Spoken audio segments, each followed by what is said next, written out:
बिस्मिल्लाहिर्रहमानिर्रहीम अस्सलाम वालेकुम व्यूअर, मुख्तसर वीडियो में अहम अपडेट अब तक पहुंचानी है ताकि मेरा कोशिश है कि ज़्यादा से ज़्यादा मालूमात ही शामिल की जाएं।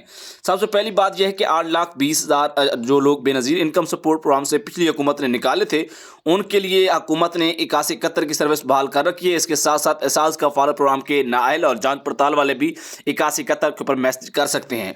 व्यूअर, एक सवाल बार बार आपकी तरफ से आ रहा है कि 8171 के ऊपर मैसेज कर रहे हैं लेकिन रिप्लाई नहीं आ रहा। अभी वीडियो बनाने से पहले 2 मिनट मैंने रिप्लाई 2 शनाख्ती कार्ड के भेजे हैं। मेरे पास एक बंदा है, उसने कहा कि मेरे भेजें, तो मैंने बजाते खुद भेजे हैं और मुझे 5 मिनट के बाद जवाब मिला है। व्यूअर, ऐसा होता है कि बाजू का जिस सिम से आप कर रहे होते हैं उसको कोई मसला होता है या नेटवर्क के मसाइल होते हैं, या तो कुछ इंतजार कर लिया करें या सिम नंबर भी आप तब्दील कर सकते हैं, ऐसी कोई बात नहीं है।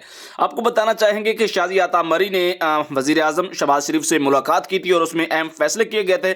अपील फॉर्म की तैयारियां मुकम्मल हो चुकी हैं, बस उसे लॉन्च होना है। शायद ईद के बाद फौरन लॉन्च हो सकता है।